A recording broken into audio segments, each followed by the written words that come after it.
તો જામનગરના કાલાવડમાં ધોધમાર વરસાદની શરૂઆત થઈ છે। કાલાવડના બજારમાં વરસાદી પાણી ફરી વળ્યા।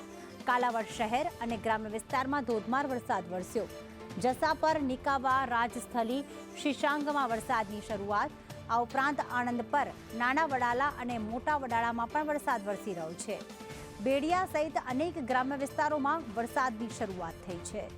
જામનગરના કાલાવડમાં વરસાદી પાણી બજારોમાં ફરી વળ્યા છે। લાંબા સમયના વિરામ બાદ કાલાવડ શહેર અને તાલુકામાં વરસાદની ધમાકેદાર બેટિંગ, ગાજવીજ અને વીજળીના કડાકા ભડાકા સાથે જોરદાર વરસાદ વરસ્યો। તાલુકાના જસાપર, નિકાવા, રાજસ્થલી, શીશાંગ અને આણંદ પર તથા નાના વડાલા અને મોટા વડાલા, બેડિયા સહિત અનેક ગ્રામ્ય વિસ્તારોમાં વરસાદની ધમાકેદાર એન્ટ્રી થઈ છે। સતત વરસાદ વરસી રહ્યો છે। તો હાલમાં જામનગરમાં ઠેર ઠેર વરસાદી માહોલ જામ્યો છે। કાલાવડમાં ધોધમાર વરસાદની શરૂઆત। આજે જામનગરમાં ભારે વરસાદનું રેડ એલર્ટ આપવામાં આવ્યું।